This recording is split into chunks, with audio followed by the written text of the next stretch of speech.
दोन्ही राष्ट्रवादी एकत्र येण्याबाबत फक्त चर्चा ऐकायला मिळतात, ऑफिशियल कुठलाही निर्णय नाही. रोहित पवार यांचं वक्तव्य. दोन्ही राष्ट्रवादी एकत्र येण्याबाबत शरद पवार गटाचे रोहित पवार यांना छेडले असता ते म्हणाले, या तर फक्त चर्चाच आहे. याबाबत ऑफिशियल कुठलाही निर्णय झालेला नसून या संदर्भात पार्टीची कुठलीही बैठक झालेली नाही. पवार साहेबांनी आमच्यापर्यंत कुठलाही संदेश दिला नाही, त्यामुळे या फक्त चर्चाच आहेत असं म्हणावे लागेल. काम करण्यासाठी सत्तेत गेलं पाहिजे, त्यामुळे काही ठराविक आमदारांची चर्चा झाली असावी आणि त्या चर्चाबद्दल पवारसाहेब बोलले असावेत असा माझा अंदाज आहे. याबाबत आता बोलणे योग्य नाही.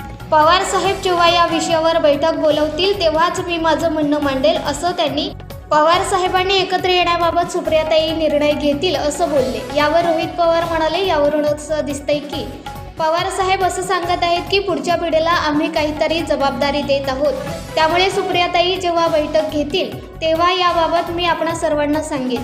लोकांच्या विकासासाठी रस्त्यावर येऊन लढलं पाहिजे, अशी लढत महाविकास आघाडीच्या कोणत्याच नेत्यामध्ये दिसत नसल्याने त्यामुळेच पवारसाहेबांनी महाविकास आघाडीमध्ये समन्वय नाही असं म्हटलं असल्याचं मला वाटत आहे असं ते म्हणाले.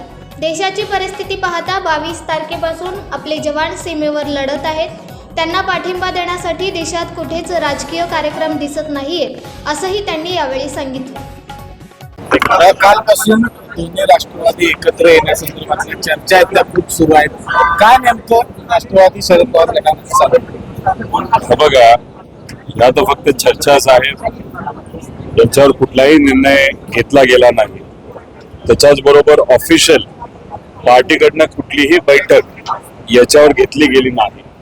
पवार साहेबांनी आमच्यापर्यंत कुठलाही संदेश हा दिला नाही. त्यामुळे ह्या गोष्टी न झाल्यामुळे जी काही चर्चा आता सोशल मीडियावर असेल, मीडियाच्या माध्यमातून होत असेल, ती फक्त चर्चाच आहे असं आपल्याला म्हणावं लागतं. सुप्रियाताईंच्या मुलाखत जी आहे हे बघा, 10 आमदार आहेत. ठराविक जे आमदार आहेत त्यांना नक्कीच वाटत असावं की कामं झाली पाहिजे, कामं करण्यासाठी सत्तेत हे गेलं पाहिजे. अशा प्रकारची कदाचित ठराविक आमदारांकडनं चर्चा ही झाली असावी आणि त्या चर्चेबद्दल आदरणीय पवार साहेबांनी त्या जे काही न्यूजपेपर आहे त्या न्यूजपेपरच्या मुलाखतीमध्ये आदरणीय पवार साहेब बोलले असावेत असं मला म्हणाल. याबद्दल तुमचं मत काय होईल? जाणं योग्य आहे की नाही? तुमचं मत घेतलं पाहिजे. हे बघा, पवार साहेबांनी हा प्रश्न जर विचारला पक्षाचे प्रमुख म्हणून, नक्कीच माझं मत तिथं मी मांडेल. पण आता या चर्चेला इतका मोठ्या प्रमाणात ताकद मीडियाच्या माध्यमातून असेल तर सोशल मीडियावर मिळाली आहे, तर मला असं वाटतं की आता या बाबतीत काय बोलणं योग्य ठरणार आहे. पवार साहेब जेव्हा एखादी बैठक बोलवतील, ती बैठक बोलवतील नाही बोलवतील हा खरं तर त्यांचा विषय आहे.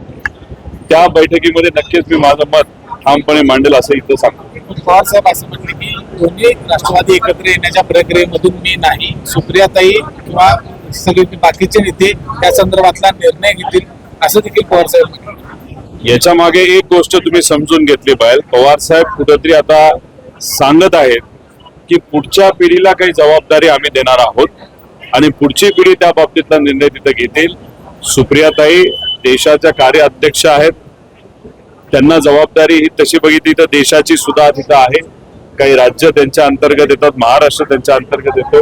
तर सुप्रियाताई जेव्हा या बाबतीतली चर्चा आमच्या बरोबर करतील, मी स्वतः असेल, माझी आमदार असतील, अशा अनेक नेत्यांबरोबर, नाहीतर आमदारांबरोबर, नाहीतर पदाधिकाऱ्यांबरोबर, तिथं त्या चर्चेत काय होतंय आणि काय निर्णय घेतला जातो ते नक्कीच मी आपल्या सर्वांना सांगेन. महाविकास आघाडीबद्दल सक्रिय नाही असं सुद्धा पवार साहेबांच्या बोलण्यात सांगितलं. पवार साहेबांचं मत असं असावं जे काही प्रमाणात आमच्या सगळ्यांचं आहे. म्हणजे आम्ही लढायला तयार आहोत. सुनीलराव इथं आहेत आणि असे अनेक पदाधिकारी आणि माजी आमदार आणि काही आमच्या पक्षाचे आणि इतरही पक्षाचे जे महाविकास आघाडीमध्ये आहेत, त्यांचं सगळ्यांचं मत आहे की आज या महाराष्ट्रामध्ये अनेक अडचणी सामान्य लोकांना सोसाव्या लागत आहेत. ज्या पद्धतीने एकत्रित राहून लोकांच्या हितासाठी रस्त्यावर येऊन लढायला पाहिजे, तशा लढत ही महाविकास आघाडीच्या कुठल्याही नेत्याकडनं नाहीतर काही पदाधिकाऱ्यांकडे केली जात नाही आणि म्हणून आदरणीय पवार साहेब अशा पद्धतीने तिथे वक्तव्य त्यांनी केलं असावं असं मला तरी वाटतं. आता गेल्या 10 दिवसामध्ये 22 तारखेपासून, गेल्या महिन्याच्या 22 तारखेपासून आपण जर बघितलं तर राजकीय कार्यक्रम सर्वच पक्षांनी कमी केलेले आहेत.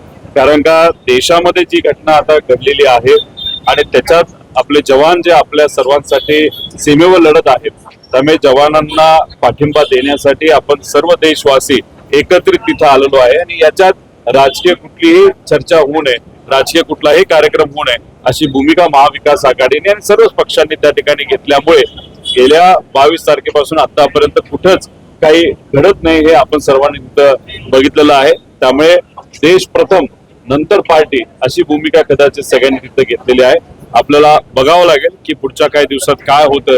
एकदा शांतता जर देशामध्ये तिथं आली, महाराष्ट्रात तिथं आली, तर मग महाविकास आघाडीच्या वतीने लोकांच्या हितासाठी आम्ही सर्वजण रस्त्यावर नक्कीच उतरू असा शब्द या ठिकाणी देतो.